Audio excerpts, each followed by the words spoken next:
Okay. Thank you. So I know for sure Tom Wagaman, our speaker, is military, ex-military. He can probably tell you about that. He is currently acting as the chair of the Twin Falls Republican Central Committee, but his day job is he works for, can't think of the cabinet, he's a Premier, thank you, woodworking. And Tom is here today to give us some information on America 250, which is the centennial it's the biquincentennial on July 4th of next year. And there'll be lots of events by communities around the state of Idaho. I know city has some stuff going on, county has some stuff going on, and Tom's going to be talking about some history and some other information. Close? All right.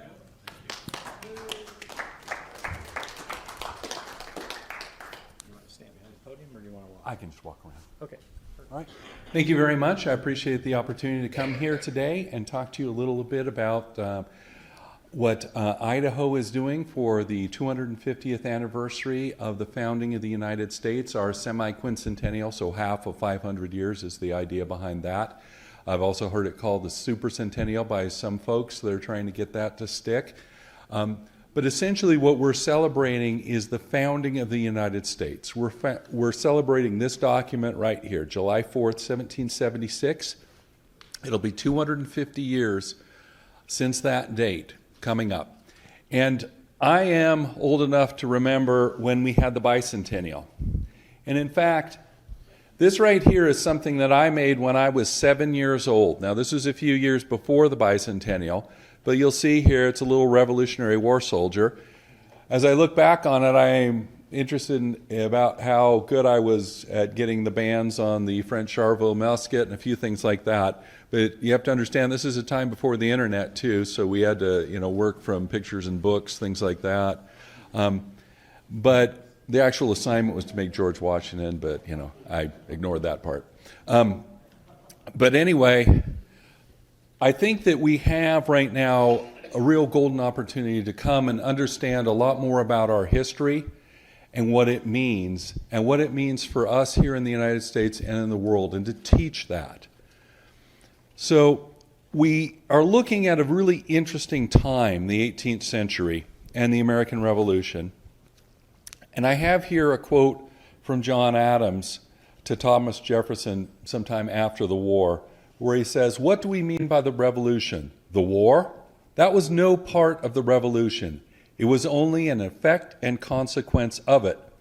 The revolution was in the minds of the people, and this was effected from 1760 to 1775, in the course of 15 years, before a drop of blood was shed at Lexington.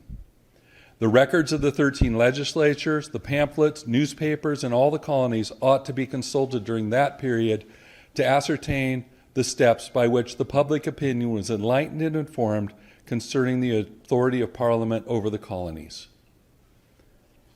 I'd take it a bit further back than Adams did. During the 1730s and 40s, there was a time called the Great Awakening. Now, we have to understand the 18th century.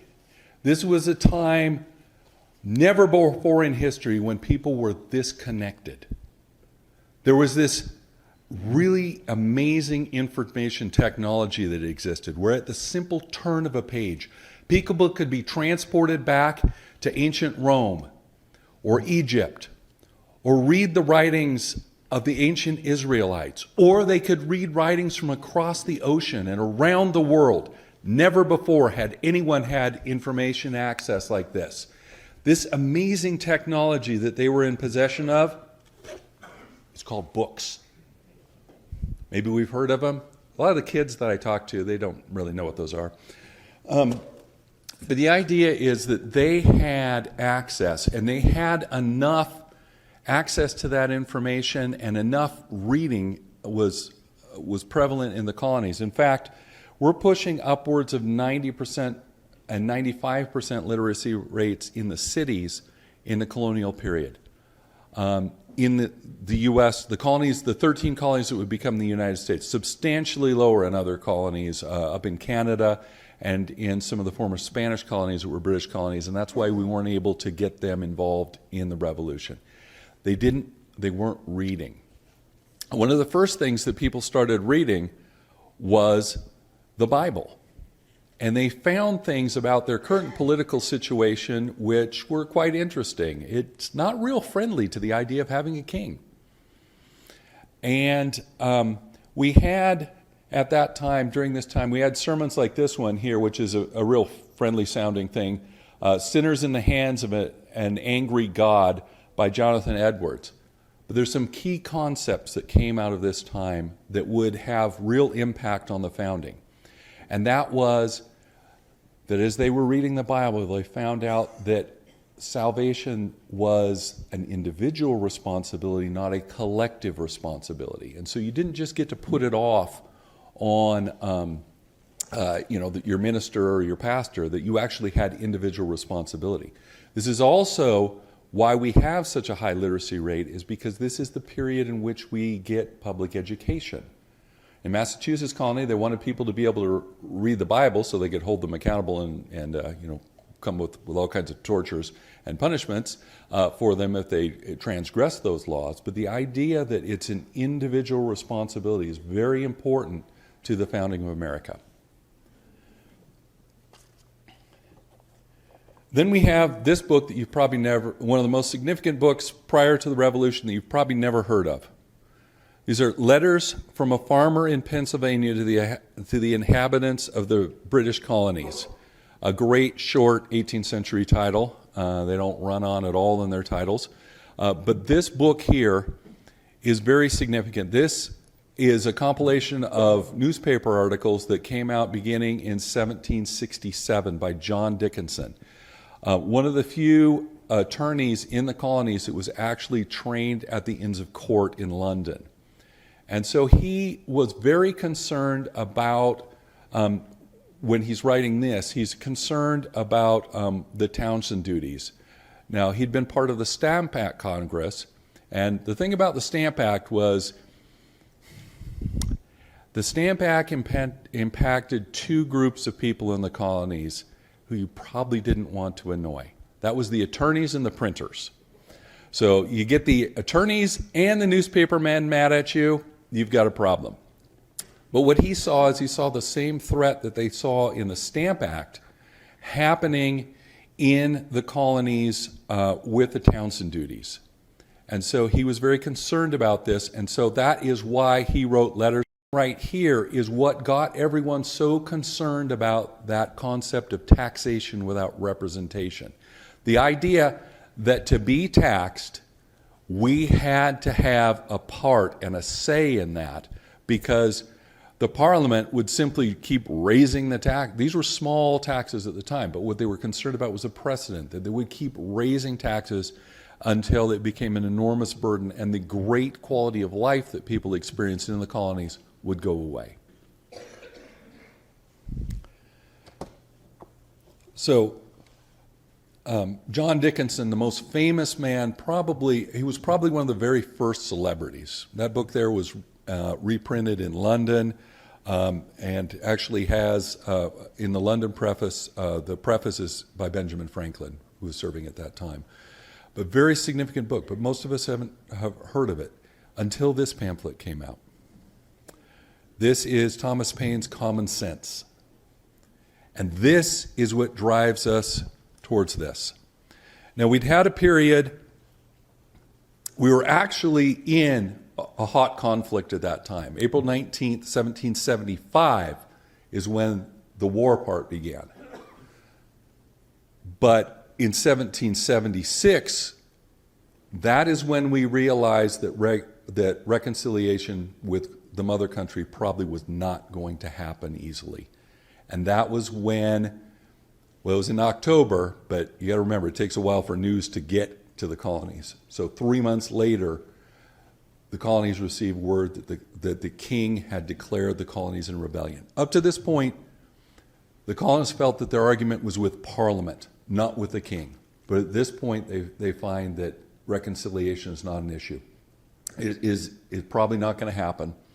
And therefore, there becomes talk of this thing that they couldn't talk about before that, and that was independence. Thomas Paine's pamphlet, Common Sense, up to that point, is the most sold pamphlet ever.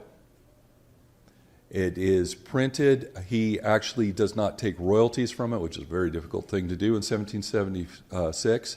But in January of 1776, that pamphlet, it sells like wildfire. It goes all across the colonies. And this galvanizes us towards this idea of independence. Things went pretty well in the beginning. As we know, the battles of Lexington and Concord, that running battle was a rout for the British. We also defeated them at Boston. But now comes the real test, New York. In the New York campaign, we have a major problem. Washington's defenses count on being able to blockade the rivers, to deny the British Navy access to the islands that make up New York. They're not successful in doing this. And so New York is a rout. It is an absolute disaster. And Washington is pushed back across the Delaware River. And it is only by a miracle, actually a Christmas miracle, Christmas night, that they are able to cross the Delaware River and attack the British at Trenton. And that is a major turning point in the war. Prior to that, Thomas Paine's on the scene again with yet another book here, The American Crisis. These are the times that try men's souls, is how this book begins. And that was the low point of the revolution, if there was one. That was they were done. They had gone from an army, the army had been reduced to a tenth of its size during the New York campaign. They were almost at their very, very low ebb. And then we have those battles and that turning point. Now things continue not to go so well for the Army in 1777 until we get to a key battle, and that is Saratoga, where they defeat the British Army and they surrender to us.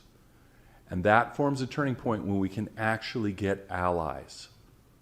And those allies are absolutely key to us being able to defeat the British Army. In fact, we do defeat them again and have another British Army surrender to us, but it is not until the Spanish and the French attack India that the British are willing to come to the negotiation table and settle this with the Treaty of Paris.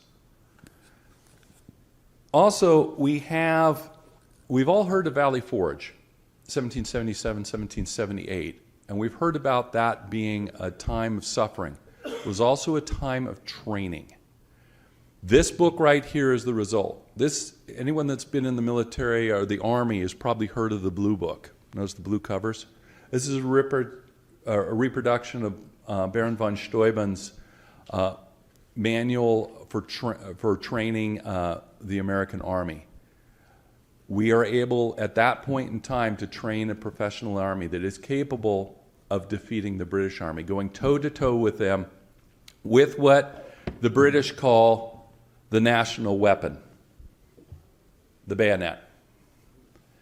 And this is the decisive weapon in 18th century warfare. It's essentially a spear fight. This is where you stare down each other toe-to-toe with bayonets, and one of you breaks and runs.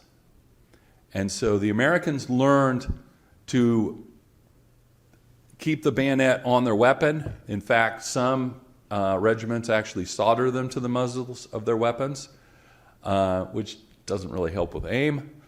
And there are several attacks that we will make with unloaded weapons just to make the point that that is the decisive weapon that we had to learn, and we could go toe-to-toe with the British Army in that.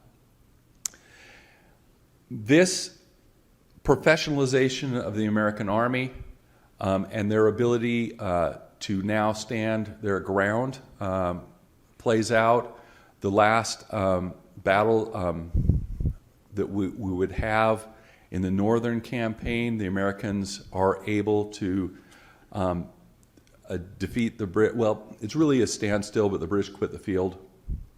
And then in the southern campaign, this also comes in here at battles like Cowpens and Guilford Courthouse, where we are able to stand toe-to-toe with them. And it's because of the training that they receive from Baron von Steuben. Basically, it takes a model company, teaches them what's called the Prussian exercise, and then those men then go to other companies and they train them in how to do this. And so we can see that there's a real important role here for books and knowledge and training and understanding this history. One thing that I'll always say is, and you see this sentiment with Adams, that there have been a lot of wars. I've been a part of some of those wars. And often we have a lot of hope that things will be better because there was a war. But that's not the story here. The story is more about the information that we were able to get out of these books. And it's not even as much about this Declaration of Independence as it is what is written on those 4 pages right there, the Constitution of the United States. It'll be 1787 before we come to that. We'll have several crises that will drive us and help us to understand the need for a document that understands the past and history.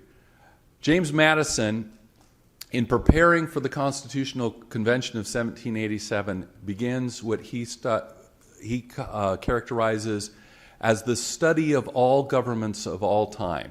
And he lays these all out on paper, in a table with boxes, trying to understand what systems will work. We also have a uniquely prepared and educated group of founders who understand all the pitfalls that could occur, and they are able to craft a document that gives us the freedoms that we enjoy today. And that is the key, I believe, to our founding here. So why am I here today to talk to you about some of this history? We're at a major anniversary. You are leaders in the community. And the state of Idaho has asked me in Region 4, so the counties that make up the Magic Valley, along with a woman from the DAR, to chair the effort here to get ambassadors. These are people who will help us have a celebration that will help people to understand the founding of this country and the principles that it was founded on. And what we need is for people to go ahead and sign up. Now, you can see here, this is a facsimile of the Declaration of Independence that will be hung in the state capitol. And we have an opportunity for people to sign that and then have their signatures appear on that facsimile that they are creating.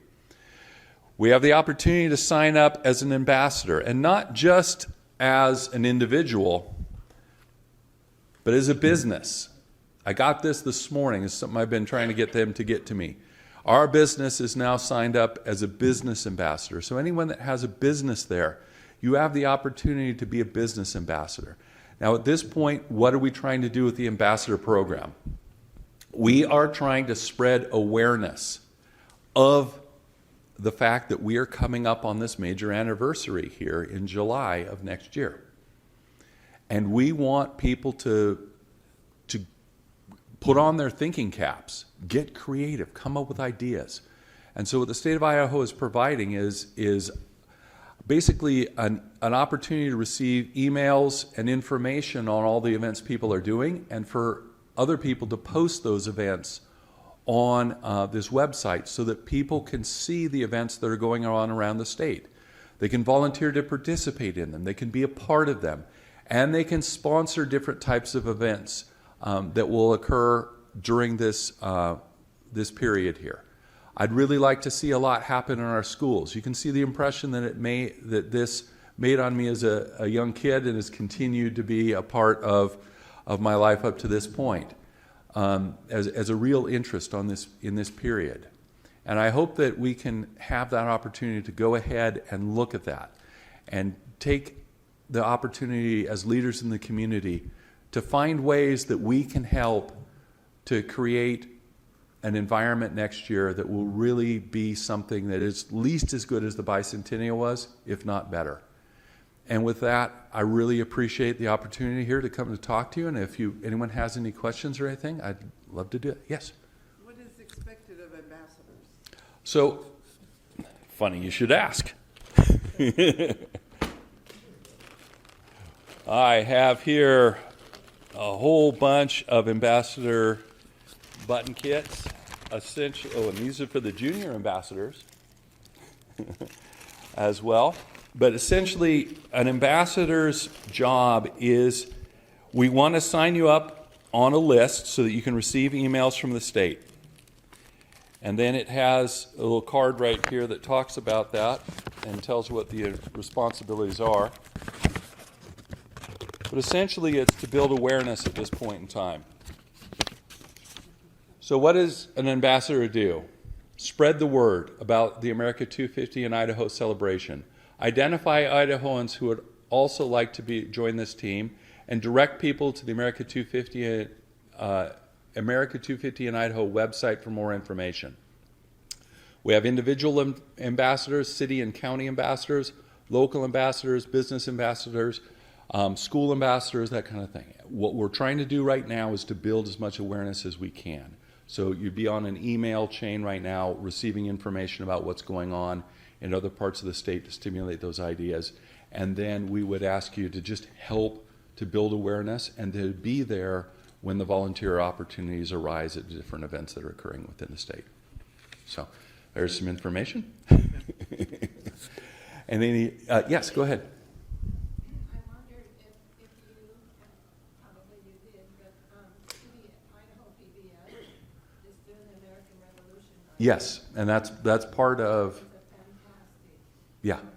yeah, it's part of this period. But we want this to be big, and we want it to especially be an opportunity for our young people to learn about what this means and how this was different, and how this is different than anything else that ever happened in history. Typically, people follow a cycle. They have tyranny, they rebel, there's anarchy, we have consolidation and tyranny again. That cycle broke when George Washington resigned his commission to the Congress and returned home again for Christmas Day and became a veteran. And that is the kind of thing that people need to understand, that this is not normal what we have here. Normal is what they have in Somalia. Normal is sub-Saharan Africa. Normal is Latin America. Normal is dictatorships in Asia. This is unique, and it needs to be protected. Any other questions? Yeah, so Yeah. about the first book, did you say the guy's name was Patterson? Is that the first one that you, Let's see. So you have Dickinson, John Dickinson.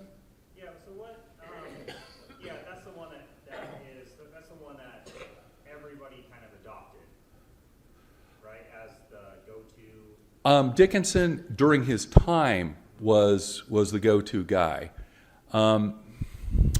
We have a little issue with John Adams becoming really jealous of him at the First Continental Congress. And so he does a lot to kind of bury him in history. But he is one of the key founders. He actually, one of the things that's interesting about him, and I actually portray him at some of these historical events, is that he was opposed to the Declaration of Independence at the time it was proposed for three reasons. One, he was serving on the Secret Committee of Correspondence, and he knew that we had no allies, that they weren't going to ally with us until we had more success on the battlefield. Number two, he was the chairman of the committee drafting the Articles of Confederation. And nobody was really interested in forming an actual government. They just wanted to declare independence. And he was concerned that if we declared independence before we had actually come up with a government of checks and balances, that would be a major issue. And then his third reason was that he was one of the few founders that actually served in the military. At that point, he was serving as a senior colonel for the regiments from Philadelphia. And he knew of our level of preparedness. It was really, as in his words, wretched. And so for those three reasons, he didn't think the timing was right. Though he was, he thought independence would be inevitable after the King's petition, or the King's Declaration of Rebellion, but he thought we needed to work those three things out beforehand. It's interesting how he was able to command such an audience of all walks of life. It's partially his writing style. So he begins letters from a farmer, but by saying, I'm a farmer in Pennsylvania. I have a little land, I have a little money at interest, I have this. He's establishing himself as what they would call a disinterested gentleman at that time. And he's trying to write information that could be understood by all Americans. And so his writing style is to all Americans, but he's establishing his authority as somebody that understands these things, being one of the few attorneys actually trained in the common law at the Inns of Court. So, yeah. Any other questions? All right, well, thank you very much for your time. I have some handouts here.